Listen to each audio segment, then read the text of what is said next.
It's about time for another dive into the wild world of solo Archipelago. Why? Because I absolutely cannot get enough randomizers. It's like 80% of the reason why I wanted a gaming PC in the first place. Anyway, as you can see, we're actually doing the Dark Souls trilogy for real, with DS2 finally arriving in the series. I'd have loved to make a trilogy of fake-outs, but for now, we'll settle for a slight twist on this one. We'll get to that in our not quite a trilogy of trilogies run of the Dark Souls trilogy. Howdy, I'm Prakuza, and welcome to DevBox, where today I've finally actually combined all three Dark Souls games into a single experience, thanks to the power of the Archipelago Multiworld Randomizer mod, which brings us to DS2. To prove that I'm not tricking y'all again with the combined trilogy titles of my previous videos, we're actually doing DS2, and DS1, and DS3, and maybe even some surprises that a handful of you might have already figured out by now. So, because this is my first time getting the DS2 randomizer running, we get a bit of a false start. Because the Archie for the Dark Souls games is really most fun when it's an enemy and item randomizer, but DS1 and DS2's Archies don't include enemy randomization natively.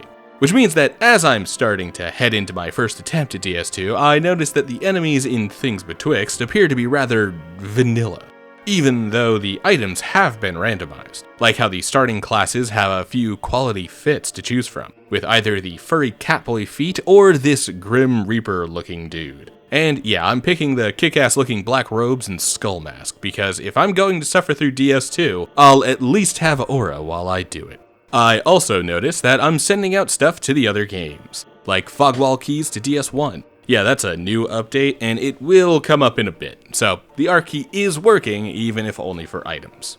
I wrote the early enemies off at first, like how the DS1 Archie doesn't bother to randomize the tutorial stuff, so maybe this was a quirk of using the standard settings or something. And then I made it to Hyde's Tower of Flame, and it was obvious that something wasn't working. Some GitHub sleuthing later, and I finally realized that the enemy shuffling stuff is completely separate from the Archipelago item randomizer and client by Wild Bunny. And I'll need to head over to Nexus Mods in order to pick up Chainsboyo's DS2 randomizer mod, which also needs the lazy loader by Waz421 in order to run in tandem with the Archipelago. I'll link the setup guides in the description. Also, the Archipelago Reddit and Discord are both great resources if you need any help on getting these running for yourself. If you have a question or are running into a problem, chances are someone else has run into the same issue, and there's an answer to be found in either of those spaces. Also, always make sure to read the pinned comments wherever you go. They've always got setup guides pinned, and you might not even need to ask anyone directly. Okay, time to actually launch DS2 with the enemies randomized and see if that is working. Yep, I'd say that's working. Oh shit, I don't have a weapon yet. Quickly, to the gross old ladies. Seriously, what is this fuck-ass cutscene? Thank goodness I'm not listening to the game so I can second screen more YouTube. I do not want to hear whatever noises that mouth is making. Anyway, what do we run into on our way through the Things Betwixt? Now that we have more reason to search for every item and find enemies where they don't belong. A few notable finds actually, like some alone knights who are much more interesting to fight when they aren't all crammed into a small space and forced to fight you 1v100 all at once. Some of it's okay, like a Wanderer's Coat to DS1, not really a massive bonus there, but it's good drip. And then a Soul of a Great Hero, which is kind of huge because that'll start DS1 proc off with a ton of free levels. Awesome start already. But how about this proc? How's he starting out with the new enemy placements? Right, we're in Shibuya and Tanimura's wacky world of stiff animations and bloated hitboxes. Didn't think I'd be coming back to hell so soon, but looks like time makes fools of us all.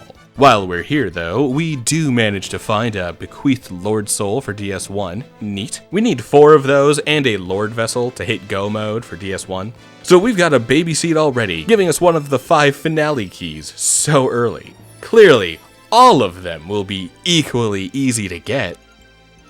For now though, Hyde's Tower is looking a little rough, and it might be a good idea to head into the Forest of Fallen Giants. There's more checks we can grab there, but also, since I know we're set to get infinite life gems from Melentia, or at least she'll sell them infinitely as long as I have the souls. Unlocking her at Majula could be key to actually surviving our way through some of these areas, since we're stuck with a +1 Estus with only 1 chug per reset. Because of course, DS2 sucks and doesn't like to start the player with even a moderately fair amount of heals. Of course, as we head up into the starting section of this area, we find the first major wall for the DS2 run, the tree arena at the top of the ladder after the first bonfire. Yeah, fuck this place. Fuck this place specifically. Might be the toughest wall in this entire playthrough, and we absolutely have to push through it. One boon I do find here, however, is Leningrast's key, which means we can start upgrading our weapon to help us through this section, which has become absolute hell in the randomizer. I mean, it's normally a pretty tough section for a new build for someone like me who's barely touched this game, once on my casual and 3 more runs on this channel. But when the enemies and their aggro range is randomized, this place gets absolutely nutty. Nutty to the point that I spend an hour on the tried and true method of killing everything I can as many times as I can and resetting in order to slowly stop each enemy from respawning. I don't need to clear out the whole place, but I do take out enough of them that on my final run, I can start taking on a number of these bastards one at a time, get a little lucky on some others, and can specifically start to pull the remaining enemies before I eventually get through the fog wall without too much incident. There's an hour of my life I'll never get back, thrown away at an infinite number of attempts at this one hell pit.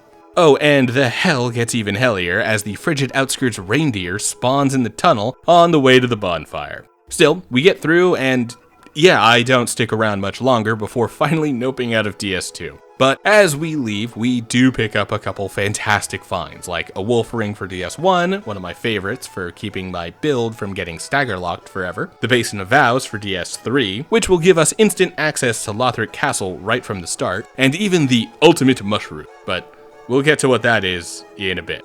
For now, after slogging through the first section of the Forest of Fallen Giants, I want to go play something actually fun. You know, like Kingdom Hearts. Yeah, this isn't a single series being crammed together in the archipelago, it's 2. It was supposed to be a trilogy of trilogies, but there aren't many trilogies in the Archie at the moment. Like for Kingdom Hearts, for example, there are some betas for the spin-off games like Birth by Sleep or Dream Drop Distance, but there isn't one I can find for Kingdom Hearts 3, even though that game does have a rando mod still getting worked on. And you can't convince me that Kingdom Hearts 4 even exists. Huh? New trailer? Literally released while I was working on this video? Does it look good? Neat. But I've lived through Final Fantasy Versus 13, you still can't convince me it fucking exists. Also, this dude has the most punchable face I've ever seen. Granted, that pompous face does remind me of... Yeah, I ship it. Move over, Marluxia. These two match their freak. Likewise, I wanted to tap Dark Cloud again, but the second game hasn't been updated since the last time I checked it out, and it didn't really work back then either. So we're stuck with our not quite a trilogy of stuff here. In total, we have 5 games, DS1 through 3, and Kingdom Hearts 1 and 2. Altogether, some of my favorite games and my favorite randomizers, except for DS2. I don't plan on being nice to it today, by the way. Prepare for nothing but rage. That run was complete hell. As for our adventure through KH1, well, it's a bit limited at the moment. We only start out with Traverse Town, and we'll need to get through the first visit before we can see if we've got anywhere else we can go. Mostly because we need to get Donald and Goofy before we can start flying around. This leads us to fight Leon, who kicks my ass, and then Guard Armor, whose ass we kick. It actually gets dicey here, but we managed to eke out our win on a first attempt. I honestly wasn't really expecting to get it in 1 at this point, since we're on Proud Mode for KH1, and we'll be doing Critical for KH2. So both of these are going to be tough runs, as long as we don't get overpowered super early on or something. Considering that after finishing off Guard Armor we can't go anywhere, that's probably not going to be much of a problem for KH1. We can keep rushing around Traverse Town and pick up whatever remaining checks there are, which does lead us to finding Scan and a lucky emblem for KH2. The first is a great utility, and the second is one of the keys we'll need for Go Mode in that game. Specifically, we need to find 35 out of 40 that have been scattered around all 5 games. For those of you familiar with the Archie settings, yes, that is the default setting. No, I don't normally use default settings when playing KH2 Rando. This was a mistake, and it will lead to a handful of others as a result. For now, we're moving on to the next game, Dark Souls 1, the OG, and probably the most broken randomizer on this list. Alright, so as we head into DS1, I remember very clearly that getting the Archipelago set up requires us to start the game and load into a character, then set everything to randomize after the fact. I've done this for 2 videos now, and that's always how it... Oh, what's that? There was an update? We can get randomized classes now? Well, shit, guess I'll have to jump into the randomizer again in the future if I want to make proper use of that.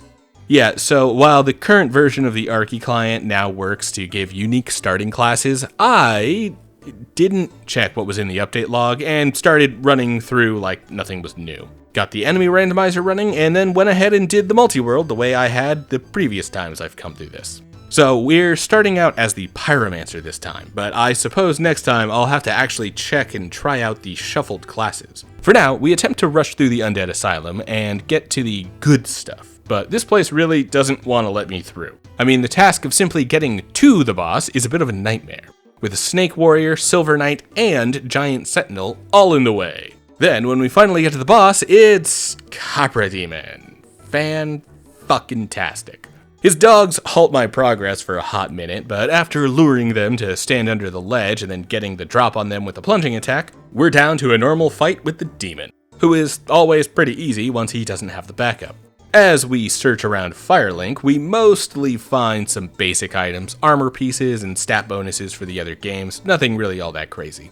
Even trying to dive into the catacombs only finds a harsh death for me. At least I managed to open the door, but we'll be skipping any further diving in there for now. Instead, we head down to New Londo, where we find 2 things. First up is Wisdom Form in KH2, which is both a powerful tool and a source of more checks. So that's a great find. I also spend some time down here trying to farm up a weapon, because there are some enemies that drop really good weapons down here, but I give up on that pretty quick, and instead head further into New Londo.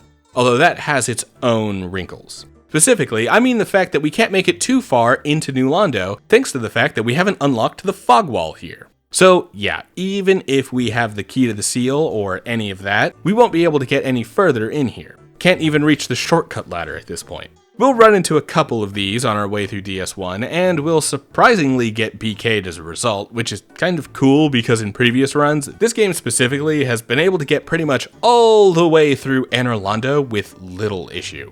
I like that the experience is a little more curated now. Not manually so, but the lack of complete freedom means that I'm more inclined to full clear as many areas as I can, since my options are more limited than normal. On the way out of here, we finally head up into Undead Burg, looking to make actual progress on the more general path of progression. We get a few items, like a torn page for KH2, which is a great time to show exactly how scuffed my setup for this playthrough was, since the Kingdom Hearts player slots were Player 1 for Kingdom Hearts 2 and Player 2 for Kingdom Hearts 1. It takes some time to wrap the head around the fact that the numbers do not represent the game title. Otherwise, there's a bit of a struggle getting through here, especially in the room with the axe hollows after the bonfire. But we can get through pretty easily as long as we take the shortcut down to the blue Tearstone Ring and Black Knight, who is replaced by a Scarecrow Gardener from the DLC.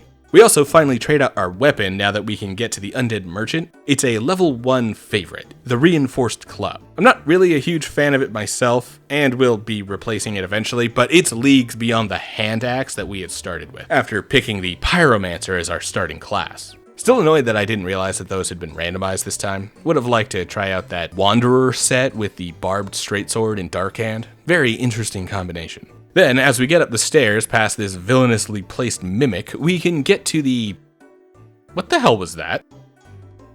Oh, fun! The Hydra spawned on the bridge to Undead Parish, and it aggroed from before we even checked out the boss in the first place. Cool. Cool. Thankfully, the Tauros Demon replacement is Asylum Demon, which is easy enough to deal with while getting blasted by the Hydra. Also, if we're far enough along the ramparts, then the guardrails keeps us from getting blasted by too much of the water attack. A couple hits here and there, but it's survivable. Then, we get to struggle against the Hydra itself. which is surprisingly easy here, all things considered. Getting up close to the Hydra does generally mean that it can't really hurt us, since it doesn't have a hitbox at the base of the body.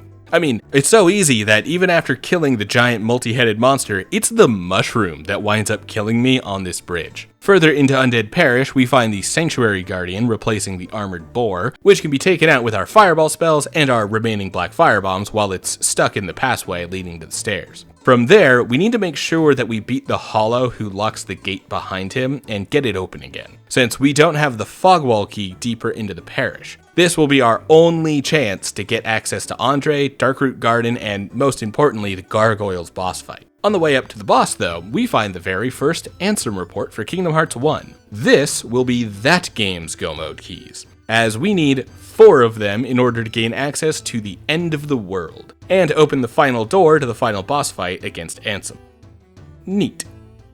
We also pick up a nice new replacement weapon from Andre, the Bastard Sword. I've always wanted to give this thing a try since people tend to talk up the Claymore, and this seems to be the broadsword variant to the Claymore's longsword. Of course, the different movesets does still make the broadsword and Bastard Sword slightly worse than their thrusting counterparts. More on that in a bit. As for our next boss, we've got the Gargoyles, who, judging by the sword floating in the cutscene, are replaced by Gwyn. Yep, that's our final boy. Well, fortunately, we can one-hand the Bastard Sword, which means parry strats are on the table. The scaling also means that he doesn't one-shot us if we miss a parry or two. So this is the easiest Gwyn I've had in a long time.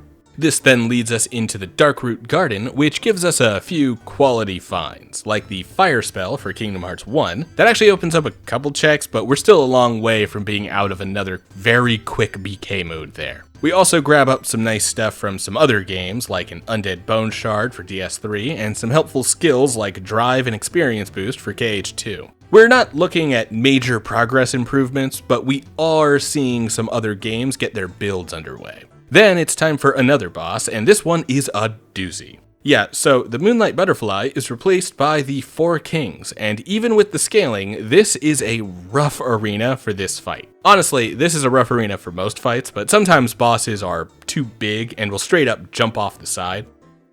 Not the Kings though. So they kill me, and I return with some help. And hey, I already know that Beatrice is generally goated for the Four Kings in vanilla, so this is basically how the game was meant to be played. Also, can I take a second to say that Moonlight Kings is an awesome boss name? I want to steal that name for a future book or short story. Simple, but totally epic, and probably already exists, but hey, like I personally have always said, good artists borrow, and great artists steal. With the Four Kings rightly killed by Beatrice, I helped a little bit. We can head into our next locale, which turns out to be Blighttown. It's not the greatest down here, but I've definitely had worse Blight Towns in Rando before, so I'll take it, I guess.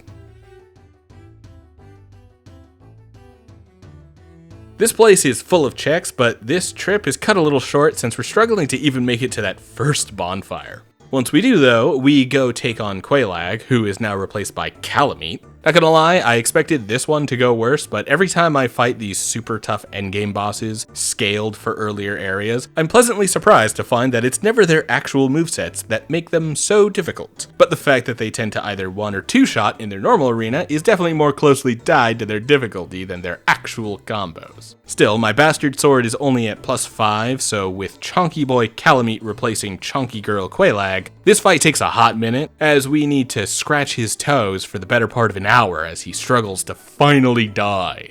With Calamite gone, we also have our obligatory early ceaseless kill, and having the Centipede Demon replace him is a bit of a mixed bag.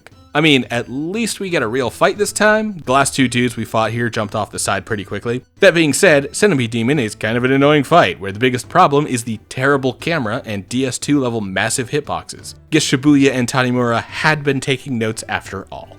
At this point, however, we're pretty much done with the progression we can do on DS1. I mean, there are still plenty of checks to go back and clean up, especially in the scaffolding above Blighttown, as well as down in Great Hollow. Can't do Ash Lake yet, but Great Hollow has a ton. Some of the biggest grabs we do find here around Demon Ruins and Blighttown are the Undead Lockaway key for access to the Midway Bonfire in Huntsman's Copse in DS2, DS1's key to the seal that I still can't use because I don't have the Fogwall key, and, well, this is where I'd put a third thing, but there's really nothing that special among the checks I picked up at this point. Puppies? Yeah, puppies are good. We got puppies. That's at least a check.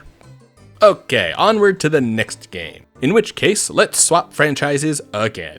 We don't have a lot of locations we can check right away, but fortunately KH2 starts with the opening of the world that never was, and I've already picked up a few torn pages in the previous games. So we aren't completely without recourse. In this first batch of checks, we find nominee sketches, which means we can get into Simulated Twilight Town, aka KH2's 3-hour prologue. Granted, it's only like 20 minutes if we're skipping all the cutscenes. We also find the Blighttown Fogwall key while we're here, which will make hunting down checks in Blighttown more worthwhile. Meanwhile, in 100 Acre, we find the Skull Lantern, which actually comes in handy later, the Fog key to Duke's Archives, and a lucky emblem. Got a native one. Neat.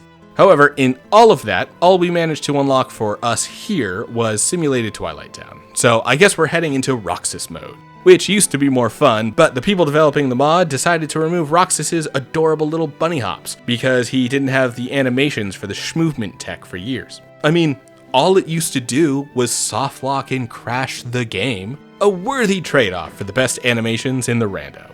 If I knew how to edit them on myself, I would bring them back 100%. Anyway, we beat up some kids, give Roxas some trauma, and walk out after this 30-minute detour with DS3's Transposing Kiln, DS2's Rotunda Lockstone, and the Ashen Mist Heart. One of 3 items we need to open Go mode for DS2. Those include the Ashen Mist Heart, the King's Ring, and Unpetrified Rosabeth of Milphia. Then I'll have to do a bunch of shit to actually reach the final boss fight, but yeah, after a quick hour-long detour into KH2, which even had us checking to make sure that Atlantica wasn't in logic, it's not, we're headed back to Dark Souls, this time with DS3, which absolutely goes off without a hitch. Right. Alright, and now that we're in DS3, we get to wait 1,000 years for the items to load. Although we do get some amazing drip for our character right away, and right from the start, things are feeling familiar.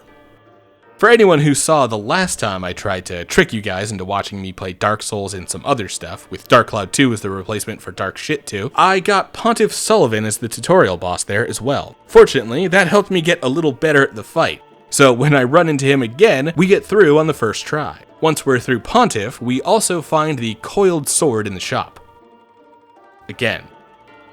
Man, this seed feels like it's hitting all the same notes as the last one. And then when we get to the high wall, this hand dude is blocking the way to the second bonfire. I specifically remember him being there last time, too. Wait. Did that item say Fruit of Eden for D2?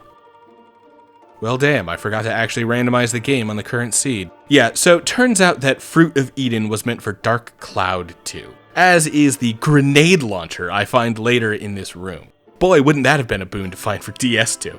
Okay, resetting and actually telling the game to randomize my stuff, and we can try this shit again.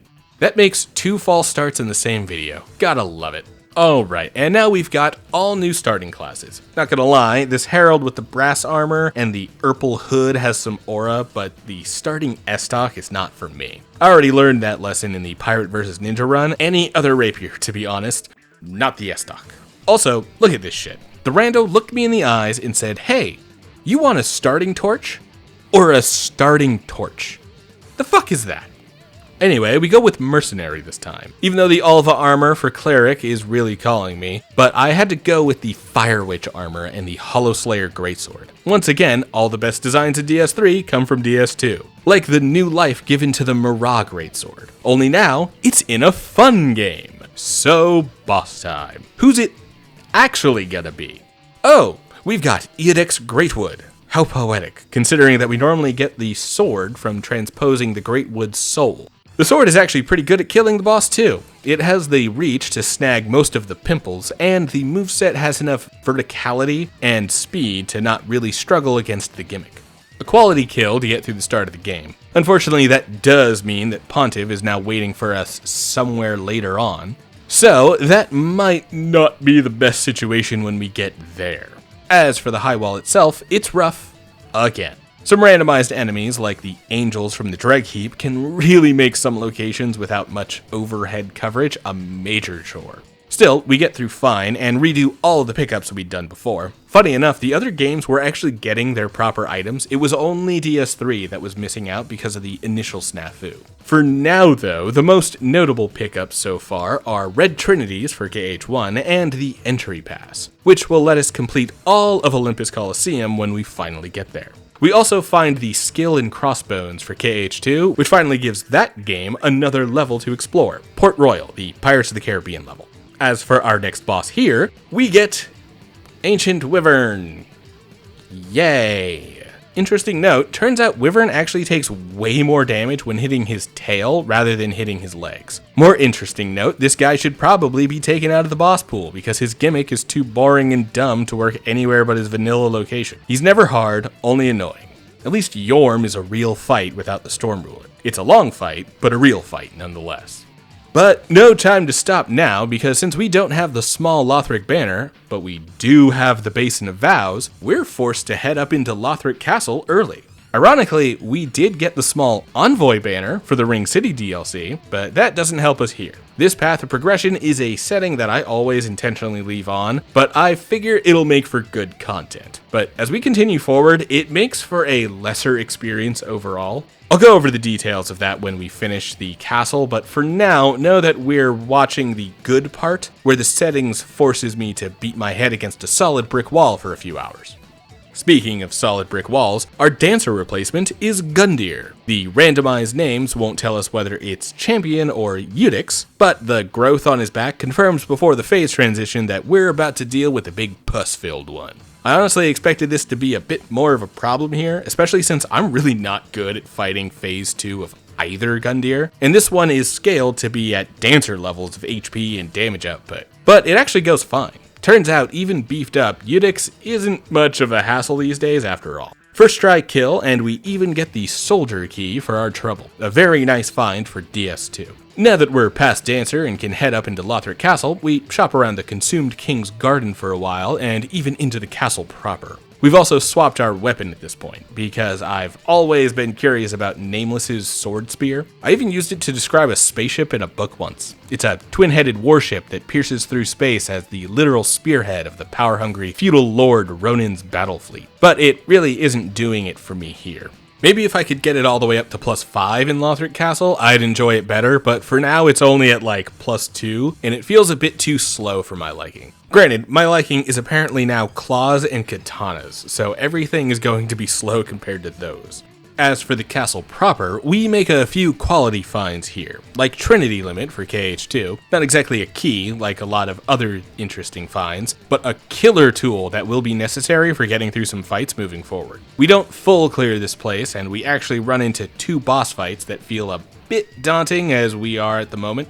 Pontiff Sullivan in the Osiris boss arena, and Soul of Cinder in the Dragon Slayer armor arena. Both are a bit more than I can handle right now, and so after grabbing one more big tool belt item, KH2's final form, we decide that we've seen enough for now, and check to see if some of the other games have opened up anymore now that we've been in each one at least once. This brings us back to KH1, where we'd only really had about a half hour of time with this game before being immediately BK'd. We don't have a lot to do yet now either, but we can at least start doing some extra checks in Traverse Town that we couldn't before, thanks to getting access to Red Trinities and the Fire Spell. We also have some postcards and puppies to turn in, which might be something good, although, spoiler, only one of these means anything, as the third postcard at least nets us the cage key to let Master Logan out of his cage, but since DS1 shops aren't randomized, that won't really mean much in terms of additional checks anyway. And we're already done. Back to Dark Souls. Oh fuck, we're back to Dark Souls 2. Okay, it's fine, it's fine. I've dealt with worse before. I mean, I played Lords of the Fallen a few weeks ago. I can handle a little DS2 rando. And hey, you know what? We can get right to a boss fight, since I left off here last time without fighting the last giant replacement. So, who's it going to be? Oh, Looking Glass Knight. This is not great, since I've also decided to swap out my weapon for a claymore. Thought it would be neat to match DS1 DS2, but I'm really not liking the claymore. DS2 is already really slow and feels like I'm playing with my controller submerged in honey, so a greatsword really isn't the best pick for it. In that case, we actually wind up going back to the longsword we got from the start, and get the kill after only 15 minutes. No joke, I had to check the tapes to see that this only took 15 minutes, because only days after actually finishing this run, I'd legit thought I'd spent at least an hour hard stuck on this boss. I think my absolute hatred for this game is clouding my judgment about it. Like, even day-old memories of it are tainted with that. After opening up the path to Huntsman's Copse real quick and grabbing the first bonfire, it's already time for the next boss fight. And this one goes much easier, as Velstadt decides he wants me to have a good time and elects to backstab out of the Dragon Rider arena himself. Does it still count as a no-hit if I never actually hit the boss before he died? Or is that not what that means? Anyway, let's go do some cleanup and grab up the remaining checks everywhere. While we're running around, we find an Estus flask so we can have 2 whole heals between bonfire resets before needing to rely on life gems. Then we also pick up Unpetrify Rosabeth. That's 2 of 3 required keys already picked up, by the way. We'll also need to either hit 1 million soul memory or light 4 primal bonfires, but that won't be relevant until we actually get the King's Ring and can make our way to the end of the game. For now, we go around into some giant memories and look for more checks around Hyde's Tower and Huntsman's Copse. Either way, we're massively underpowered, and the randomizer is making the whole situation quite the slog. One benefit, however, is finding the cell key on the way to No Man's Wharf. Seriously, I need a good pirate Souls-like. I cannot have DS2 having the best pirate-themed stuff in the whole series like this, which will let us free Greyrat in DS3 and open up his shop for extra checks. Always nice to get some extra checks on the docket. On our elongated journey, we also pick up some nice toolkit items, but not a whole lot more checks or progression items. This includes more Estus shards and bone shards for DS2 and 3. Yes, I know that it's Sublime Bone Dust, but deal with it. But also some stuff like Genie and the Guard skill in Kingdom Hearts. Nothing to really write home about, but we're certainly better off for having gone through the trouble at this point. We do, however, get to our next boss fight, which is the Flexile Sentry replacement. In this case, we've got the old Dragon Slayer, aka Ornstein, shoved into DS2 for some reason. Well, he fucks me up so bad that I decided to go kill his replacement. Looks like it's the old scholar himself, Staldia. Cool. After a long, drawn-out, boring fight, we get the kill and head back to do the same to Ornstein proper. The second attempt goes a bit better, but man, some of these bosses feel more aggressive in the randomizer than their vanilla counterparts. Not sure if that's real, or vibes, or maybe my slow-ass claymore is merely making everything feel faster since I'm so slow. But yeah, we eventually get through on a second attempt and can ride the boat out to Lost Bastille. We've gone from the Dark Souls equivalent of Tortuga to the Count of Monte Cristo prison. By all rights, this should be my favorite game on some of these early locales alone, and yet I still absolutely despise every second I have to let this piece of shit run on my computer. And remember, DS2 lovers, you got no one to blame but yourselves for always demanding I play this damn game. Those last 2, however, will be the final bosses for this section of the run, as the next few areas are so check dense that I spend the rest of the time I had this play session grabbing random crap. Although I will say that one neat quirk of the randomizer is that I got to open the way to the Bastille blacksmith. I could look up his name, but that requires level of care that I simply cannot give this game, with the gunpowder cask holding hollow from the Iron King DLC. No need to mess with the terrible barrel physics at the top of the stairs. Simply throw a firebomb and... well, at least it's open now. Now, while I do make it to the boss arena of the Skeleton Lords, this time replaced by 2 Dragon Riders and a Ruin Sentinel, these guys do not let up, and I never find a safe opportunity to get a single attack off. So, with my time to play for the day running short, I go grab the item by the Invader and end my session. Great find, by the way, as this is an ice cream, one of the keys for progression into Twilight Town in KH2. Nice.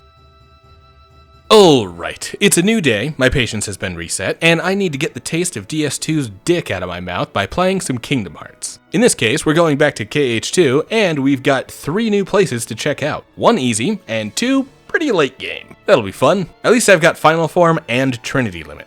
Still, with only 2 viable options to explore at the moment, the Archie is being very stingy with handing out progress to either Kingdom Hearts today. It's like it knows that viewership will drop off at the slightest mention of Heartless and the power of light and friendship and all that wonderful crap, and it's trying to save the retention time of the video. Anyway, we've got access to Twilight Town, so first we went into Simulated Twilight Town, and now it's regular Twilight Town. Is this gonna be a vanilla run of the game? Well, we do already have Port Royal access, and we do manage to find the Bone Fist in Twilight Town. This is the KH2 Bone Fist, which is Jack Skellington's weapon and gives access to Halloween Town, not to be confused with, well, that's another we'll get there. Give it some more time. For now, Twilight Town gets us some nice checks, like finding Agrabah for KH1. Finally, somewhere to go there. We also pick up the gravity spell for that game, a criminally underrated tool for getting through some tougher enemy waves, and then finally the Xanthos Ashes for DS3. More checks is always a good thing.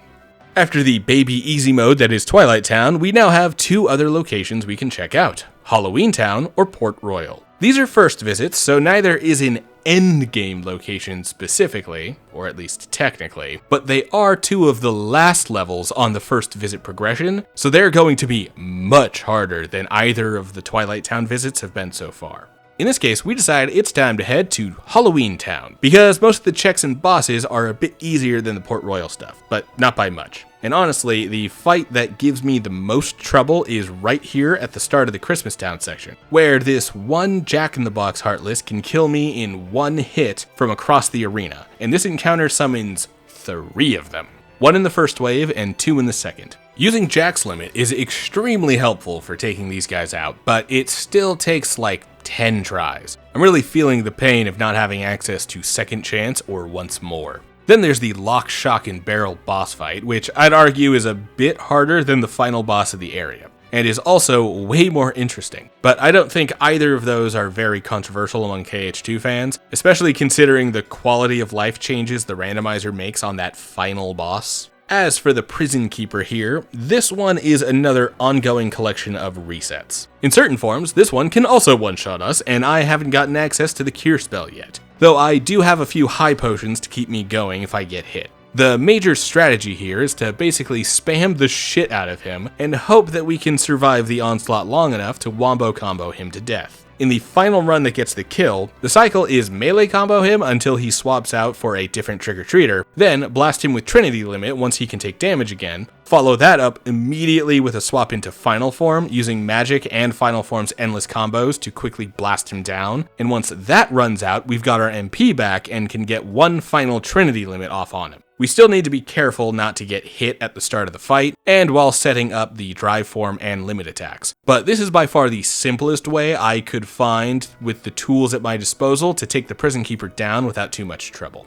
Finally, we have Oogie Boogie, the gambling bag of bugs himself. And while we die to some of the random Heartless that he summons who can one-shot me, once we launch enough presents into his basket and knock him down, it's over. This is the quality of life change, by the way. Normally, you need to knock him down 3 times, but the randomizer makes it only 1 cycle, because the other cycles don't really add much to the formula, and it's otherwise an auto-scroller with little skill application for making it faster. I still argue that some of these quality of life changes go too far, but this one is very helpful, and I'll let it slide. As for the checks, Halloween Town really doesn't net us much. 1 lucky emblem and some unpetrified statues in Aldia's Keep, which we won't even be exploring, so really not much of value here. This then brings us to Port Royal. Now, if I'm looking for a pirate level in one of these games, this is a solid pirate level. Although, I think if I had to rank my favorite Souls-like pirate level, it would have to be the Caribbean in Kingdom Hearts 3. This Port Royal is fine though, even if we never get to actually steer the ship ourselves.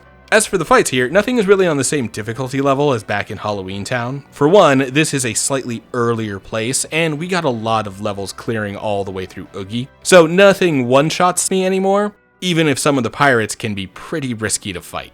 We also don't really find a lot of crazy checks. Limit Form is nice, but since we already have Final, it will rarely be my go-to choice. That being said, it does give us more opportunities to level up our drive forms, which means more checks. Then we also find a postcard for KH1. That's about it though. Nothing really fruitful out of this. Then we get to the Barbossa fight, and I honestly expected a lot more trouble from this guy. We still haven't found the survivability tools, and the last time I did this fight in a rando, Barbossa kicked my ass for a solid hour. This time though, I was able to keep him stun-locked with Blizzard and then melted him with melee combos. One of the easiest times I've had against him in critical mode, to be honest. But yeah, with him done, we're BK'd again in KH2, and it's time to head on out of here. But in this case, I want to go back in time. Okay, third time's the charm.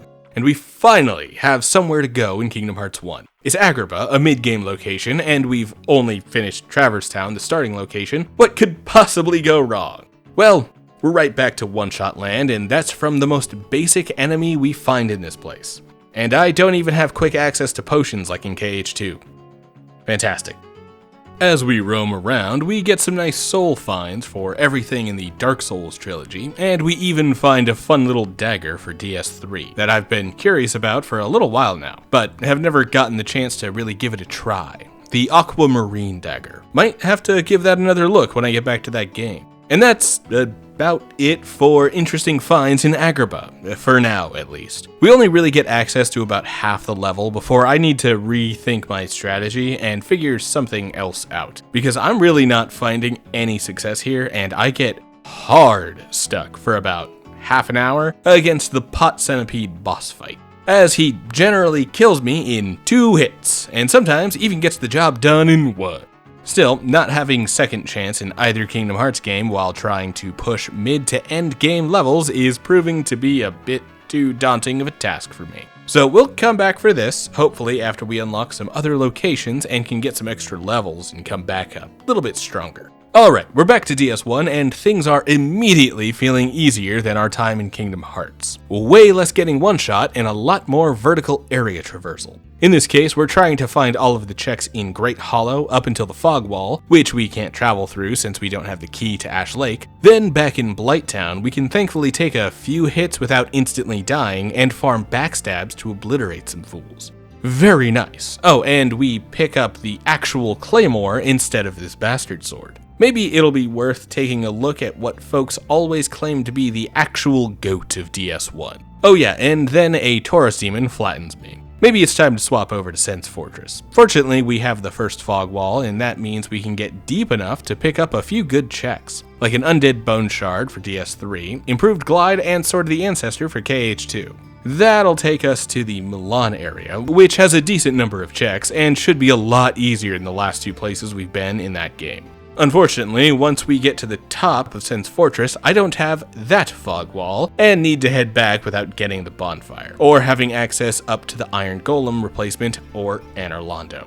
Guess it's time to head back to Blight Town and full clear those checks. Fortunately, when I do get here, I manage to find a way to get past that pesky Taurus demon and get him stuck while trying to chase me, and can move much more freely throughout the area and even make it up to the scaffolding. While there are tons of checks to search for here, there's only one item of note that means anything. Although, I'll say right now, it might as well be useless. It's Neverland for Kingdom Hearts 1. This is in endgame level. Like, 3rd from the very end. It'll be nice to have the checks, but if Agrabah was already too hard, Neverland is gonna be impossible. Guess we'll head into the catacombs, which actually goes a lot better this time than it did last time. We even find 2 lucky emblems while we're here. Although I do notice some strange things while down here in the catacombs. One is that it would appear that the coffin in Nito's Covenant has been turned off. Second, I think sitting in that coffin activated something, and now I have the red phantoms from the Gravelord's servants turned on, or at least I think that's what they are. Because the next time I respawn in here, after getting stomped down in the Bone Wheel area, there are tons of red phantom enemies everywhere, and they are extremely powerful. I haven't really engaged in this stuff in the base game, so I'm completely unfamiliar with what should be happening, but I can say that it has suddenly upped the difficulty slider by quite a bit. Not enough to stop me in my tracks, but this will be a problem for me moving forward. And before we head into the next boss fight, we managed to pick up Wonderland. Thank goodness. Kingdom Hearts 1 finally has a nice, easy location to go check out. Okay, pinwheel time. Who we got? Artorias. Well, he doesn't seem too difficult. I've got enough damage to get him out of his buffing phase at least. This couldn't possibly take too many tries. Right. Nah, I'm messing. It only takes those 2 resets. Not that bad, all things considered, especially when one of those things to consider is that my Claymore is still only at +5 because I still haven't found the large ember. Still, with Artorias down, I can now start to explore the Tomb of the Giants, which is one reason why I'm glad that I started with the bonfire warping in this playthrough, because now I'm not stuck down here while looking for checks. I can leave whenever I want. And we're well rewarded for spending our time in the dark here, as we find KH2s once more, which will let us survive a big hit that could otherwise one-shot us, meaning that we actually have the freedom to challenge lots of stronger enemies and bosses at this point. Massive accessibility tool for the playthrough. Now, if only we could actually get more levels to run through. From there, however, we've basically run out of the checks that we can do here in DS1. Like, we're actually fully BK'd, something that rarely happens for this game. So let's head on to the next one. Well, the next, we're going to DS3, is what I'm saying. Well, our first order of business in DS3 is to do all of our turn-ins back at Firelink and receive everything from the other games, including the aquamarine dagger we found back in KH1. This was a weapon introduced in the Ring City, but seeing as how getting to the second DLC requires either beating Frida or unlocking the way to the final boss fight, I've never really gotten the chance to use it much. So I'm going to take this excuse to use it now. For two reasons. One, to satisfy some curiosity, and two, because it upgrades with Twinkling Titanite. And we've gotten enough in order to upgrade it all the way to +5. We even have some Titanite slabs, since there's enough in the item pool for the randomizer to hand them out like candy. The same goes for DS2 actually. With that all covered, let's head into the boss fights, starting with Pontiff Sullivan. It is not an easy fight, certainly nowhere near as simple as when he was the tutorial boss with a greatsword. The aquamarine dagger also has a bit of a learning curve. I mean, attacking with it normally is fine, and it has a pretty quick moveset with more than decent DPS, especially considering that I don't really have a lot of int to scale the weapon's damage with. However, the real problem comes from the fact that the weapon art, Crystal Blade, causes the dagger to grow slightly bigger and gain some extra damage for its combos. It's what makes the aquamarine dagger special, and it's very fun.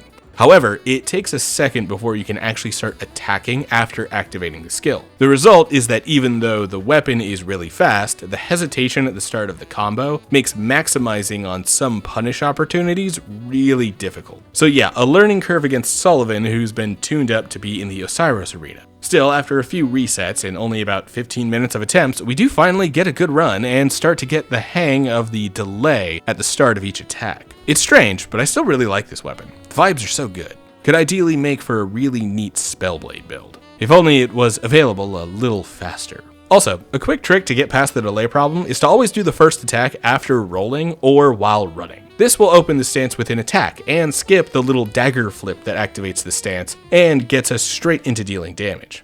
With Sullivan down, we can head into the Untended Graves, where we land ourselves a Bone Fist. Although this is the DS2 Bone Fist, which is to say the martial arts weapon, not the world key to second visit of Halloween Town in KH2. It's another neat weapon, but with as much as I've been struggling through DS2, this is not the time to start experimenting in that game. As for this game, we've got another boss to fight, Champion Lorien. That feels like one of those lore-accurate, but only in the past type names, you know? Like, sure, at one time, Lorien may have been a champion. I mean, he's beaten my ass and his legs barely even work. Now, I'm not going to pretend that I've gotten good at Lorien from the past few runs of getting so hard stuck on him that I had to learn his moveset intimately. For one, because it's only Phase 1 Lorien and the fight doesn't really kick off until Phase 2. Still, considering that I'm still not entirely over the learning curve of my new weapon, I'm kinda surprised to get this in one. It goes a lot better than Pontiff did, that's for sure. And we actually get a decent reward for killing this one, a Torn Page. Not much else to mention down here, which means the only other option available for us is to head back up to the Dragon Slayer armor fight, and take on Soul of Cinder. This one goes worse than Sullivan and Lorien. I might put most of that on the arena and the incomplete butterflies, but Cinder is also one of the hardest bosses in DS3. Honestly, this guy is right up there with the likes of Frida and Gale. A great follow-up for DS1's Gwyn, at least for how tough Gwyn is when you can't parry him forever. While I might have been struggling through Sullivan for about 15 minutes, this fight winds up taking me a full hour. With plenty of deaths that are entirely from the fact that I still suck at dealing with his first phase. especially the spear and curved sword versions. But equally as many coming from the attacks hitting me from off screen because of the arena. A monster of a fight that I'm really happy to finally have behind me. Still, we get through and find ourselves at a bit of an impasse, because even checking behind and around Soul of Cinder, we still don't find the small Lothric banner. That means we are once again BK'd. Guess it's time to head to the next game, and since we actually have some places to explore in Kingdom Hearts 1, let's head there. So, with Wonderland now unlocked, we can start to actually make some progress. Who'd have thought that skipping directly to Agrabah in Proud Mode would be such a problem? To be honest, a few tools in the belt could have made that centipede more possible, but we unfortunately don't have either Arrow or Second Chance, both of which are very useful for surviving through the toughest difficulties of Kingdom Hearts 1. Anyway, once we make it to Wonderland, we walk literally 10 feet before we trip over the small Lothric banner in a chest in the forest. You can actually see the shock in my movements as I dropped the controller after realizing what I grabbed here. Like, dead stop, completely in awe. Mind you, Wonderland had been in the Catacombs, a place I could have full cleared from go. So the ideal path through this seed could have gotten DS3 into Undead Settlement within like 20 minutes across the other two games. Instead, we're almost an hour into this video, and DS3 is finally out of BK and doesn't need to hunt through Lothric Castle anymore, which it had already full cleared. The next big find is a second Sword of the Ancestor, which means KH2 now has first and second visit of Mulan ready to go. Nice.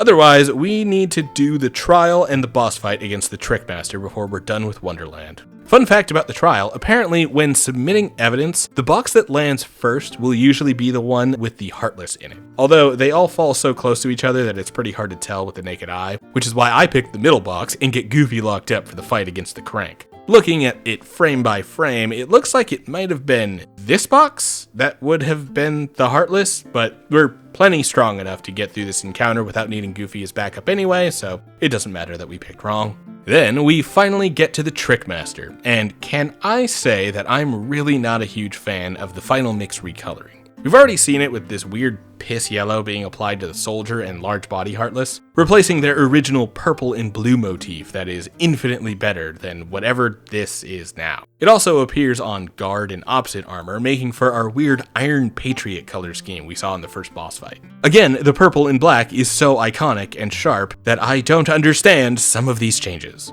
But I've gotta say that Trickmaster might be the worst in the bunch for me. Going from a black and red design with some yellow and purple accents to this pink and fuchsia mess that blends the two tones way too close to each other. I will never understand the HD remastered colors, and I will take every opportunity to complain about them. Maybe I should get the mod that replaces everything back to what it used to be. Anyway, Trickmaster goes down, and we've finally gotten a few levels and upgrades for Sora here. So maybe we can take on some bosses that otherwise might have been too much for us to take on before clearing Wonderland. We'll start with Opposite Armor, who can also one-shot me. Awesome. I do find it pretty funny that this time the bit was supposed to be that I was retreating into Kingdom Hearts for like a mental health break every time I got hard stuck in one of the Dark Souls games, especially DS2. And yet it is absolutely proving now that this game can be as hard, if not harder than Dark Souls under the right circumstances, which was what I was trying to prove the last time I brought them into an archipelago and breezed my way through Kingdom Hearts 2. Like, sure, I'm skipping a lot of progress here, but I did that in DS3 also, and it was nowhere near this level of nightmarishly difficult. Except maybe Soul of Cinder. Anyway, after a handful of resets, we do finally break the guard armor's arms and legs, and solo the torso and head alone, which finally leads us to our triumphant victory. Let's take the winning streak back to Agrabah. Well, fuck you too, Pot Centipede. Yeah, how do you like dying and giving me a Irithyll straight sword? Great weapon if I'm being completely honest, but basically useless on this run. So glad I devoted so much time to this. So what's next? Okay, back it up everybody, we're done. Let's head on over to Kingdom Hearts 2. Come on everybody, in the car. No, we cannot stop to pee. Piss your pants if you need to so bad. We're getting the fuck out of here. Okay, back to Kingdom Hearts 2.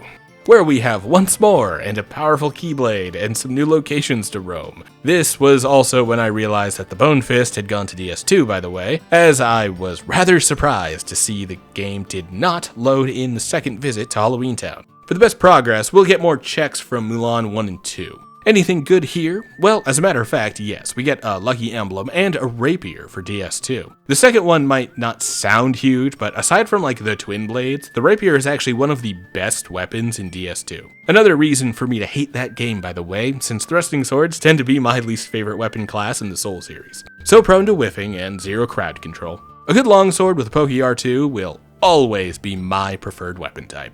But we're in KH2, and since we don't really have any more substantial checks to go over, let's talk bosses.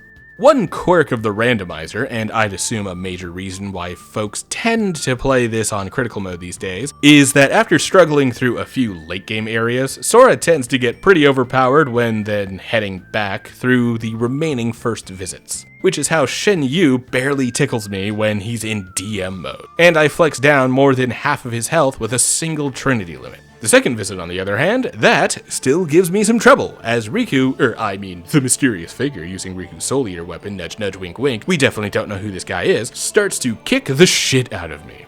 This isn't even supposed to be a real fight, and yet he slaps me around for about 10 straight minutes. Even some limit form Sonic Blades don't take him down in one go. But we persevere and get enough speed trap reactions off the Flying Heartless to get through the fight.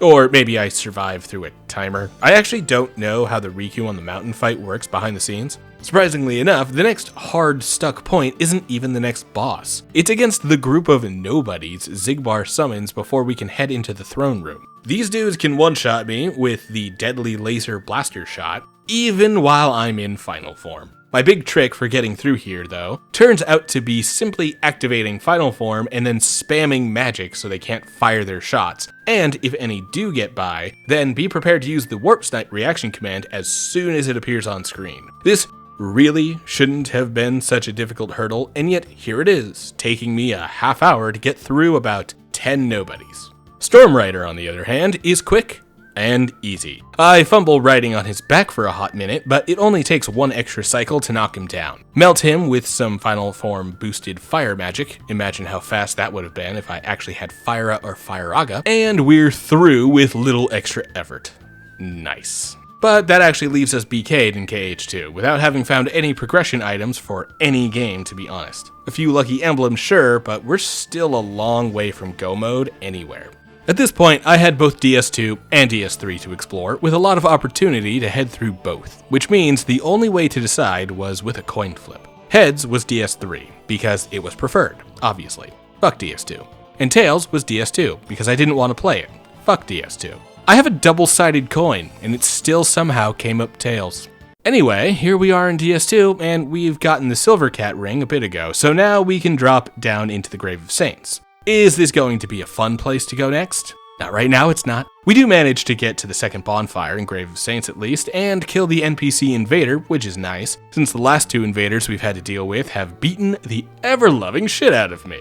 While we're here, we also pick up Halloween Town for KH1, not to be confused with Halloween Town for KH2, which is also not to be confused with the Bone Fist from DS2 here. In that case, how does the Royal Rat Vanguard fight go when randomized? Oh, it's infinite Velstats that never give me a chance to swing my giant claymore even once. Nice. Well, in that case, let's go see if we can explore somewhere else. How about Huntsman's Copse? We've mostly grabbed up all of the items that matter here, so how about we go straight for the boss? If Royal Rat Vanguard was hell for being a bunch of bosses in a small room together, clearly Skeleton Lords can't be any worse. Oh, right, it was 2 Dragon Riders and a Ruin Sentinel, and they're way more aggressive and chase me harder than in their vanilla locations. How could I forget? Okay, time for another pivot. Shaded Woods time. Maybe we can get some progress towards endgame, I guess? Or at the very least, we can head towards Duke's Dear Freya if we can kill the Najka replacement. While we're here though, we do find some decent checks, like Reflect for Kingdom Hearts 2. This is going to be the ultimate tool for that game moving forward. Prisoner Chief's Ashes for DS3, you know, more checks are always good. And the Grasscrest Shield for DS3, which could be a nice addition to that build, but doesn't exactly flow too well with the Aquamarine Dagger. Okay, boss time. Who we got? And it's Vendrick. The stab the guy in the ass 1,000 times boss. Alright, now seems like as good of a time as any for me to finally swap out this terrible claymore. Don't get me wrong, it's been doing well for me in DS1, and I really want to keep the weapons more thematic between these games, but yeah, I'm not having a good time with the claymore here. Instead, we're swapping to the rapier. There are a few meta, or at least meta-adjacent, weapons for DS2 that could hopefully make my time here easier. The one we currently have access to is the rapier. This is a favorite for speedrunners because it is fast enough to overcome the sluggish pace of the game and has relatively high DPS if you can chain some attacks together. It's also a speedrunner favorite because one can be purchased from Lenigrast pretty early on and carry all the way through the game from the moment the player picks up the key in Forest of Fallen Giants. The other meta weapons, by the way, would be the Twin Blades, with the red iron Twin Blades being a consistent favorite for a lot of folks. And then to me, I actually found that I straight up enjoy the claws in this game. So far, that's been the best run through DS2 for the channel, and it was the first one I did. It's been all downhill from here. Oh, and if you know about a better weapon to use in DS2, let me know in the comments. I still have a few runs I've obligated myself to, so hopefully I can make them as painless as possible. Anyway, Vendrick takes a hot minute, but we do eventually get the kill. And we get Thunder Arts, a basically useless item for Kingdom Hearts 1. Nice. It's technically a check, but only if we get like 7 other items alongside it. Wonderful! This means we can now head into the Door of Pharos. Oh, would you look at that? There's a fucking NPC here who loves to sit in the water, cast at me from a distance, and is for some reason so tanky that he simply can't be killed. And even when I do get past him, I find an invisible enemy that instant kills me without me being able to see what is happening. I think it's one of those invisible hollows that drops the smooth and silky stones, but it was replaced by a literal giant. Okay, fuck this place, I guess. Let's head to Seldora. Maybe I can have better luck there. Maybe it's the build. Is there anything in here that I can replace? What the hell is that? Is that the King's Ring? When did I get this? Looks like I picked it up back in Shaded Woods. Back when I released Ornifex. Okay, we're technically in go mode.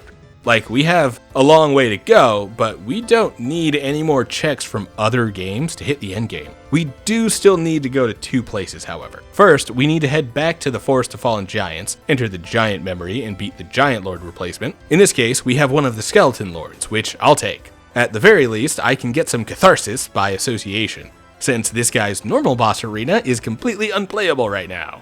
I mean, it might be more doable with my current weapon, or if I changed my armor, but I can't get rid of this drip.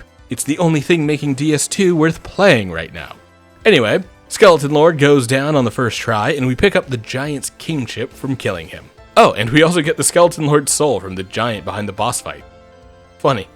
Alright, and the next thing I need to do is get past the doors in the Shaded Woods that leads to Drangleic Castle. There are 2 ways to get past this, though. First is to kill the replacements for the Rotten, Old Iron King, Duke's Dear Freya, and the Lost Sinner. Then light each primal bonfire behind them. Considering that I have like 2 of these basically unlocked already, and a third requires me to find either a key somewhere or unpetrify a hollow blocking the way, we're pretty close. Then, of course, there's the fact that Old Iron King would still require I make my way through Copse, Earthen Peak, and Iron Keep. We could be a dozen hours away from endgame, but I do not see myself beating those fights easily, and I am already about to tear my own head off because I'm so stardamn sick of DS2. So, how about Plan B?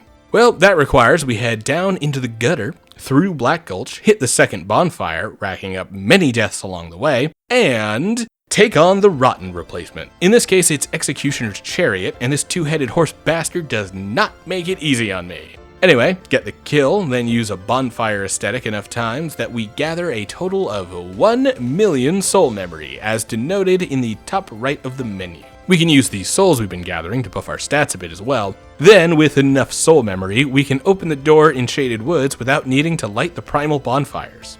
And with that, we can finally make our way to Drangleic Castle, and head out to fight the final boss of the game at the very first bonfire of the castle. With the Giant's kinship in our inventory, we'll be able to fight the Throne Watcher and Defender replacements, then immediately take out the Nishandra replacement.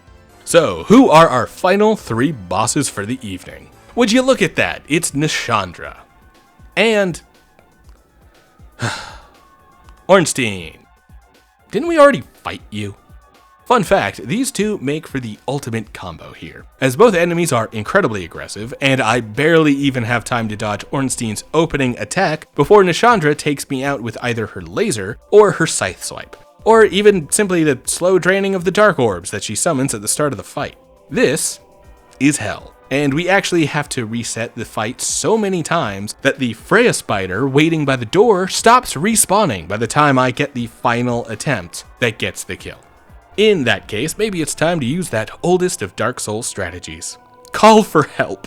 In this case, the help of Vengrel and Benhart. Even with them both, it still takes about an hour of attempts to get this one, as I jump into the fight over and over and over again, either getting rushed down by Ornstein or cursed and cut down by Nishandra. Who'd have thought that she could be so difficult, as long as she has backup at least.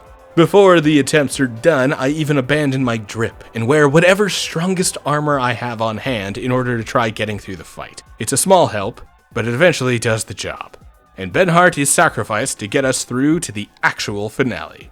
Oh, thank the stars, it's Covetous Demon. No hit, by the way. Not exactly a flex against this guy, huh? Anyway, that's DS2 finished. Let's get to the other games. The dominoes should fall into place pretty quick now that DS2 has released its 1100 checks.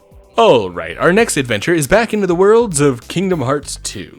We've got a decent amount of tools for our kit now, so as we jump into Agrabah, this goes much nicer than KH1's version of the same location. It would be nice if we could rush on out to the endgame here, but for now, we'll burn our way through a few worlds. I mean, don't get me wrong, it's nice to be overpowered and absolutely crushed through some of the worlds, but like, the final boss of the area takes less than 2 minutes, and the Blizzard and Volcano Lords are notorious for stalling out with their half a dozen health gates each. We do manage to find some good checks while we're here though, including the identity disc that opens Space Paranoids, aka the Tron world, another ice cream for deeper Twilight Town access, and some lucky emblems. We're a little over 20 by the time we leave after getting about a dozen from DS2 releasing everything locked away in that game. We also can see that we've sent everything from the other games to DS2 as well, which is why some treasure chests are already opened when we arrive to them. Next up is Pride Lands, which immediately pays off with Second Chance for KH2. So yeah, KH2's tool set is pretty much as good as it's going to get. We've got Magnet, Reflect, and both Second Chance and Once More. It's easy street from here on out. Which is how we get all the way to Scar, the boss that probably gave me the most trouble in my previous run of the KH2 Rando, and whoop him so bad he fails to even register as a threat. Okay, maybe that DM, or Desperation move, is a bit threatening, but aside from that, we get this done on a first try and can move on. A handful of new lucky emblems and a new Disney Castle key in my inventory for the trouble. In that case, we actually did finally get the second Bone Fist for Kingdom Hearts 2. Ironically, it was in the checks granted from DS2, making the whole Bone Fist debacle even more confusing. Of course, second visits really aren't quite as worth the effort as first visits, since there's usually way less checks. 5 in total for Halloween Town, in fact, and not a single one of them is anything of note. Not even a lucky emblem or some other shit like that. The final fight in the area is nice at least. Dr. Finkelstein's experiment is pretty tough, and actually makes me sweat for a bit there at the end. He keeps me down to low health for quite a while, and his health gates, the moments where he simply stops taking damage after he reaches a certain threshold on his health bar in order to transition from one phase to the next, extends the fight long enough for him to catch me in a few choice combos. A good Final Form Magic Blitz finishes him off quickly though. We also take a quick detour to push Minnie Mouse into a wall for a second for basically no rewards, and we can't even do Timeless River yet, so we don't even get the good Disney Castle flow. Whatever, onward to, I don't know, Space Paranoids? Sure, Tron World.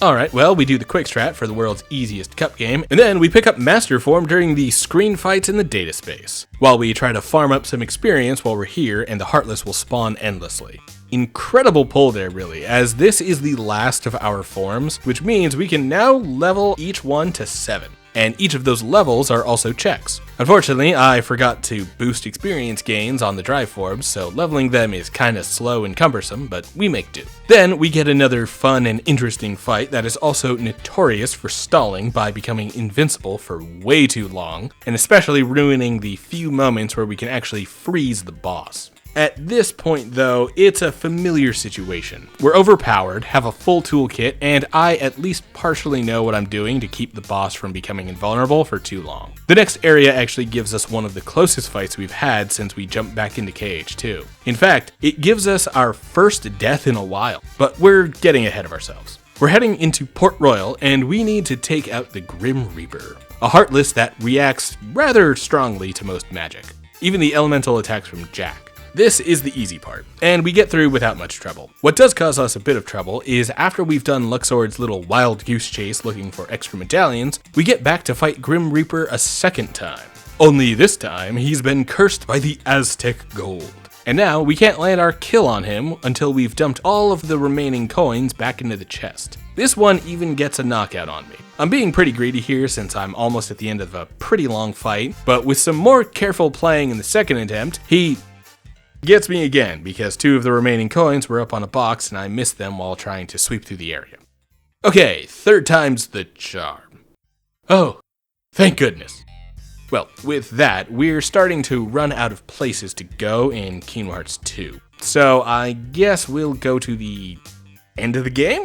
We still don't have the lucky emblems to open the final door, but turns out both progress items for the world that never was were in DS2, so we can get all the way through to fight Mansex himself. Yes, I'm aware that joke can practically drink at this point. Alright, well, the world that never was in critical mode is a bit of a nightmare. It honestly doesn't matter how much we level and what tools we get. Some of these fights are going to be absolute wars against some of the fastest, most complex, and highest damaging bosses on the standard path of progression. Like Roxas, who we run into a wall for 3 minutes straight and then hit him with lightning. It must have been an off day for him. Well, I'll tell you what, my boy Zigbar makes damn good on that promise of tough bosses, as my first few attempts don't make it past his opening attack. To be fair, trying to parry his attacks is a bit too hard of a flex for me to pull off without much practice these days, so that's a lot of what's going on here. Otherwise, getting a good run where I actually dodge his projectiles gets me on the path for a pretty simple win, even if I nearly fumble it on repeat right at the end there. Let's hurry along and get straight to the next major event, Luxord.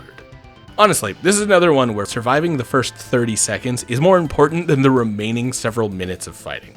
A one-on-one fight between Luxord and Sora, this one opens with us getting transformed into a die and needing to survive Luxord's very janky attacks until the effect wears off. Conceptually, I actually really enjoy this fight, but in practice, this opening is unforgivably rough, especially at critical difficulty, and this isn't even the data version of the fight. But once we're through the opening, we die anyway. Fuck. Okay, a few more tries, I guess. When we get our next try out of the opening few seconds, we start to do a lot better with keeping ourselves alive and eventually make it all the way to the DM. There are a few speedrun strats that could certainly make this move faster, but I really don't much care to learn them at this point. Maybe if I want to actually learn the speedrun, but for now, I mostly like the casual strats anyway. Which is why we fly up to the roof when Luxord starts DMing and get through the card game before finishing the boss off with a final cast of thunder. Sorry, old boy, you must have known that the game was rigged from the start. And the boss rush continues with Sayax, who slams me down on my first attempt. But on a rematch, we get through. Ha, you thought I died again. Don't worry, there will be plenty more of that to come. Like against the finale for our boss gauntlet, Xemnas. Phase 1 at least. We can't start phases 2 through 15 until we've gotten those lucky emblems. Some of y'all unfamiliar with this game think I'm joking, but the rest of you know that the wording there was dead fucking serious. I'd say this goes pretty well because I like this fight, and that's why I'm pretty good at it. But honestly, Reflect does most of the work against Xemnas. Through pretty much every phase too, by the way. Then, after a quick showdown up the building to mirror the Riku vs. Roxas fight from another side, we finish the fight with a trusty cast of Thunder, and we've pretty much finished up everything we can do in Kingdom Hearts 2 for now. We've got no other checks to go for, but we did get the small doll during that Xemnas fight. Yeah, that's like the second half of DS3 locked behind Xemnas. If this was actually being played multiplayer, that would have absolutely BK'd the shit out of whoever was playing DS3 for hours. Not that DS3 progress keys have been an easy find for most of this run. Still, this ends our exciting adventures in Kingdom Hearts 2, and we can actually start to work on finishing up DS3. Yep, for real. So as I load into DS3, it becomes quickly apparent that DS2 gave us 3 of the 4 cinders we need in order to hit the end of the game. We've got Aldrich, Yorm, and Lothric. All we need is Abyss Watchers, but their cinders could be anywhere across the remaining 4 games. All the same, I decide to take advantage of the fact that I finally have access to Undead Settlement, and I find myself disappointed. Not by the checks I'm finding, it's the normal stuff, souls and potions and whatnot. Stitch for Kingdom Hearts 2 is nice, but kinda unnecessary at this point in that playthrough.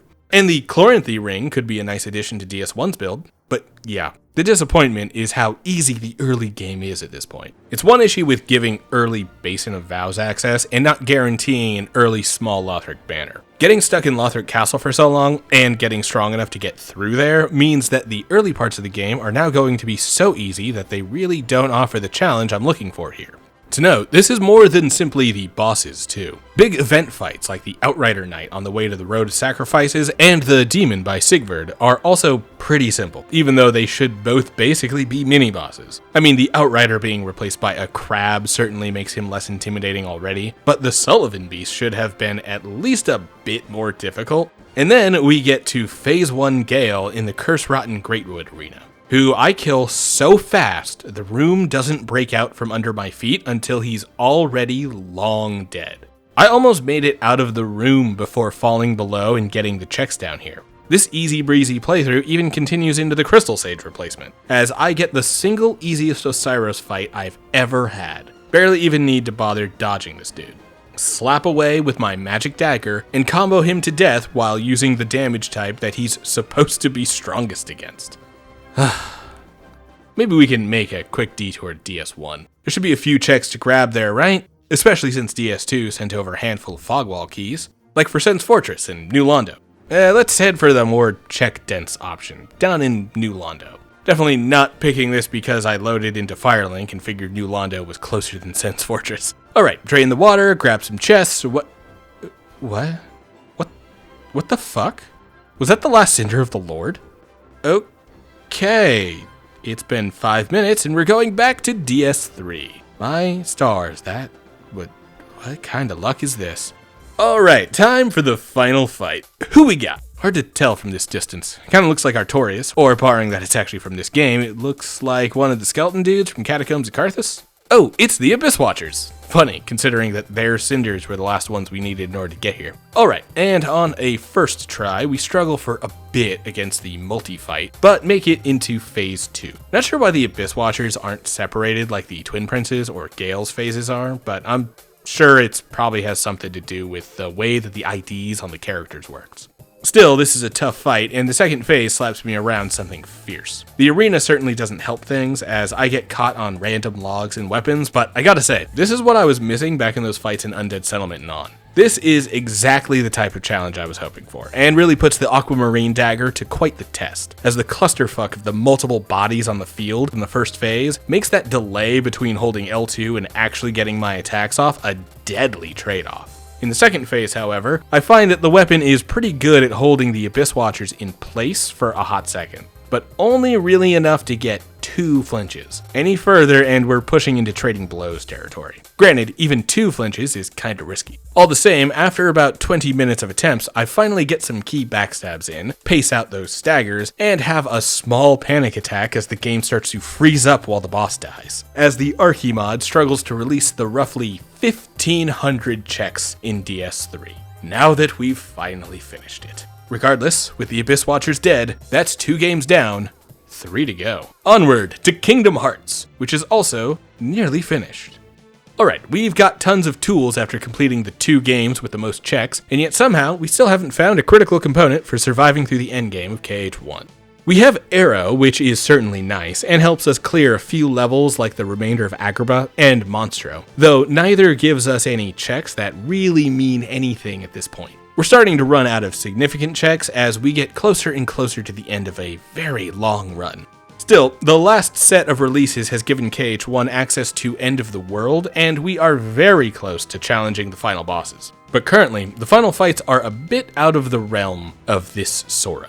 Not only is he a bit underleveled, but he's also missing that second chance ability that will let him survive some hits from the stronger enemies that can kill us in 1 or 2 shots. In that case, let's go through some of the later areas like Halloween Town and see if we can't find something useful, while also pumping our levels against some of the more rewarding Heartless we can find. We get a few good grabs here, like the Silver Pendant. That might come in handy if DS1 needs to fight Manus. Granted, we've already seen that he's replacing Sif, and that tends to not be required for the Archie, since the Covenant of Artorias tends to get shuffled somewhere else. Granted, I could be wrong, as I haven't checked if recent changes have also left that check at its vanilla location. However, as we head up through Oogie's Manor, we get the jackpot. Second chance. Basically, cheat death on the final hit, meaning that if we have at least 2 HP, we might as well have full HP, because the next hit we take can never kill us. Also, enemy attacks in KH1 are much slower and less combo prone than in KH2, so there's no need for the second chance once more combo. Granted, even though we've got the skill we've been looking for, it could still be worth the effort of finishing off Halloween Town, since the levels could be nice for getting through the final fights. In that case, we absolutely stomp the shit out of Lock, Shock, and Barrel, then 2-cycle the Oogie Boogie fight. Honestly, it's kinda looking like we might have the strength we need to get through the final fights perfectly fine at this point. Of course, we'll have to take on the Amalgamation Oogie House fight first. One of the coolest designs in this entire game, if I'm being completely honest. I really do love these unique moments that strike out away from the original movies the worlds are based on. At least, I'm pretty sure that the Nightmare Before Christmas never turned Oogie into a nightmare house covered in purple blobs that needed to be slapped apart to kill him. Okay, well, with second chance, we should be able to get through the rest of Kingdom Hearts 1 now. It won't be free, but it's at least way more doable than it was 5 minutes ago. We've got 4 major hurdles to cross if we want to get to the end of the World now. First is the small Hollow Bastion room with a handful of invisibles in it. Then the Chernobog fight, followed by a multi-wave gauntlet of Heartless, and finally, the 37-phase fight against Ansem and his power yacht. Alright, let's look at that small room first. This one should be easy, but the last few times we've attempted this without second chance, it went pretty poorly. If the invisibles here didn't kill me in 1 hit, it was 2 hits. And considering that there are a ton of them and they tend to knock Donald and Goofy out right at the start of the fight, I'm pretty much on my own here. With second chance though, it's a breeze. In and out in about a minute. Next up then is Chernobog, quite literally the devil himself from Fantasia, and probably the Disney villain responsible for the most nightmares among viewers. And in runs with any kind of challenge aspect, this is a wild wall that can absolutely stomp players showing up at lower levels or with lower stats from equipment. I remember this dude specifically being a major wall for me when going for the Platinum in the 1.5 HD version, because I needed to beat the game without ever changing my equipment, which I decided to combine with the speedrun trophy. Needless to say, thank the stars the speedrun doesn't time for loading saves instead of continues. Oh, also, I was like 9 hours ahead of pace for the trophy, so I had the leeway to spend some time on them. Still, that experience taught me some important tips for staying alive in this fight. 1. Keep Arrow on at all times. B. Watch for the licks of fire when he's about to do the massive eruption, especially in his second phase when that eruption reaches his entire wingspan. And triple, don't get greedy. Even if it's slow to stay alive, dying is always slower. With those 3 rules in mind, we get through and get to arguably the most daunting task of them all, the gauntlet fight before final rest. This room is a beast, and the fight can go south very quickly. It's an 8-phase encounter, starting with a fight against a behemoth, something we haven't seen yet on this playthrough, but in a standard playthrough, we'd have fought 1 in Hollow Bastion, another 2 on the way into End of the World, and possibly 1 more in the Hades Cup if you're doing the optional stuff. The remaining fights are all done back to back, with no chance to save or even open the pause menu to use a tent or cottage in order to heal the party without using an active inventory item. It's tough, it takes forever, and dying means having to redo the entire gauntlet all over again. So even if we're on the final round when we do die, that still puts us all the way back to Behemoth. On this attempt, however, we make it in 1. And now we're basically clear sailing until the end. Now it's time to end this. So, Ansem Phase 1 is probably the second hardest part of this entire fight. Audio cues are very important, specifically listening for when he calls out, "Come Guardian!" and "Submit!" as both of these will clue us in on where we need to position ourselves. If we want to either deal some damage or avoid one of the most annoying attacks Ansem has in his belt. Still, even though Donald and Goofy spend almost the entire fight knocked the fuck out, we can still make our way through and get to the actually difficult part. Phase 2 involves fighting the darkness from the tutorial. Oh, right, we skipped the tutorial. Then the guy from the Kingdom Hearts 4 trailer I showed clips of earlier, only with PS2 graphics and modern HD textures. It's an easy fight, is the point of the footage you're watching where he's dying almost instantly. Phase 3 is Ansem again, and he's roughly the same as he was in Phase 1, although he has a few new attacks, one of which always catches me with its fucking Elden Ring level of delay. Fortunately, resetting here won't take us all the way back to Phase 1. Unfortunately, it will take us back to before the darkness fight, which means we have to do that again. And again. Third time's the charm, right? Good enough for me, at least.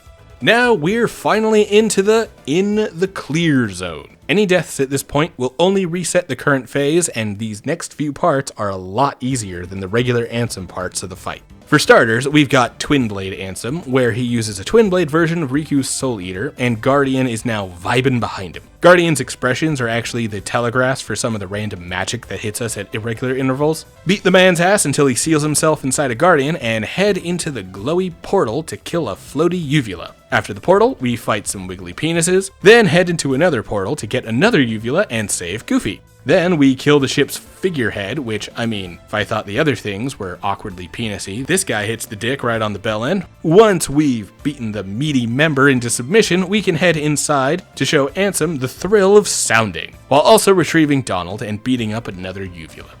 We're almost done, and we need to kill the funny little face on the jiggly stomach inside of the ship, which finally forces Ansem out of his shell, and we can finally take him out for good. Surprisingly, we never need to reset throughout this entire encounter, as we beat each phase of Giant Ship Ansem on the first try. I only mention that it's a surprise because of the way Phase 3 whooped my ass on the way into this section, but yeah, get fucked, Ansem. And that completes Kingdom Hearts 1. Only 2 games remain.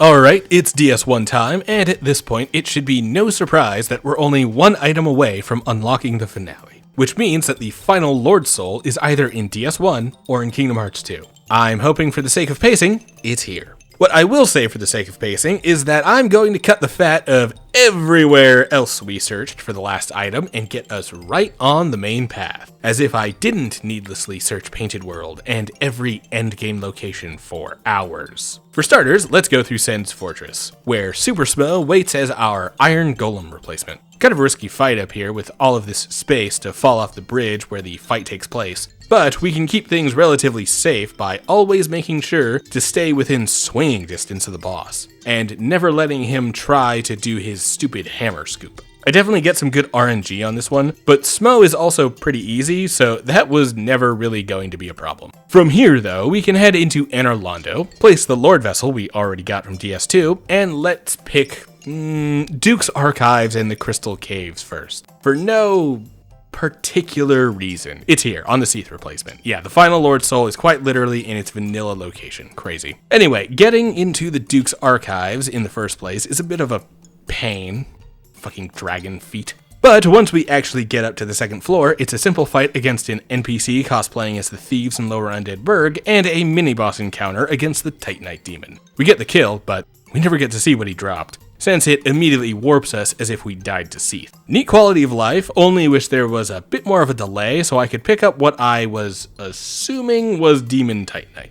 I've also already got the keys to exit the prison, which means we don't have to bother with the snakes or hentai monsters, or at least their clusterfuck of replacements down there.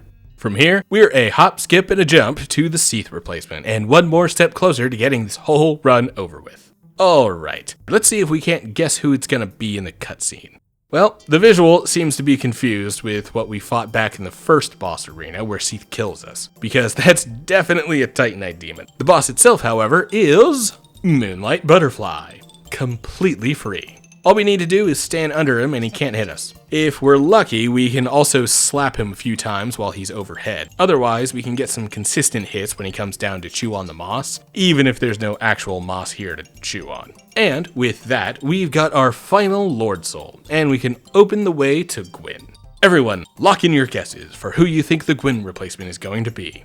Alright, anyone who had Gaping Dragon in their call sheet, you win exactly half a Fargle. You can exchange Fargle for Dizzles at the counter. Anyway, this is an easy win to end off DS1, and we even get the tail cut. Honestly, gotta say, the Claymore may be about as goated as everyone seems to say. I had a lot of fun with it. But the fun isn't over, not until we've got our final game finished. Alright, with the other games having given up all remaining checks, we're sitting pretty at 36 lucky emblems, which means that we can head directly into the final fight. Thank the fucking stars. Almost done. Maybe 5 games was a bit of a mistake, and here my original idea for the video was 9. Alright, we've got a fight against Xemnas in a chair, which we can burn through with a single reflect. Xemnas shows us the inner workings of the average Twitter chud.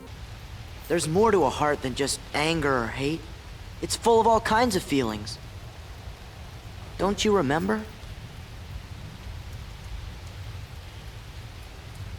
Unfortunately, I don't. And then we fight him in the chair again, where Riku gets us through Dragon Xemnas' shield by exploding a building into him, twice. And some people think Roxas is overpowered for stabbing into the dive into the heart pillars. Okay, and it's final Xemnas time, also known as the best boss on PS2.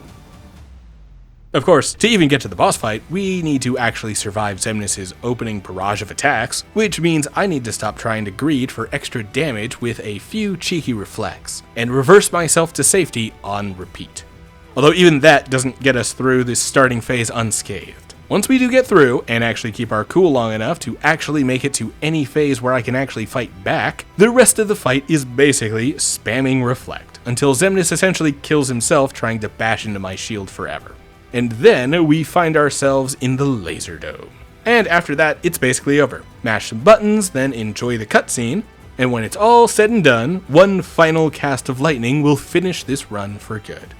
It's finally over. So, what did we learn with our adventure today? I don't know. Maybe don't try to solo 5 games in a single archipelago with the most unforgiving settings. I also learned that 30 minutes of Dark Souls footage takes up the equivalent data storage of 4 hours of Kingdom Hearts footage. There's even the lesson that while early Basin of Vows feels good for content, early Lothric Castle makes the rest of DS3 kinda boring. Either way, I'm very glad to be done, I'm very tired, and I'll see you all again soon. Hey, it's that time again. The end of the video where I invite folks to come check out the Patreon. Link in the description, and make good on the rewards for those currently pledged. Patreon members get early access to new content and their names written in the credits at the end of videos. And those who pledge in the top tiers get their names read out, like our DevBox designers, Genghis Braun, and our DevBox developers, Azul. Thanks for your support, and thanks for watching. Well, there is one advantage to being me. Something you can never imitate. Really? What's that? Having you for a friend. Then I guess I'm okay the way I am. I've got something you could never imitate too. Oh, I also learned that DS2's randomizer is as shit as the vanilla game.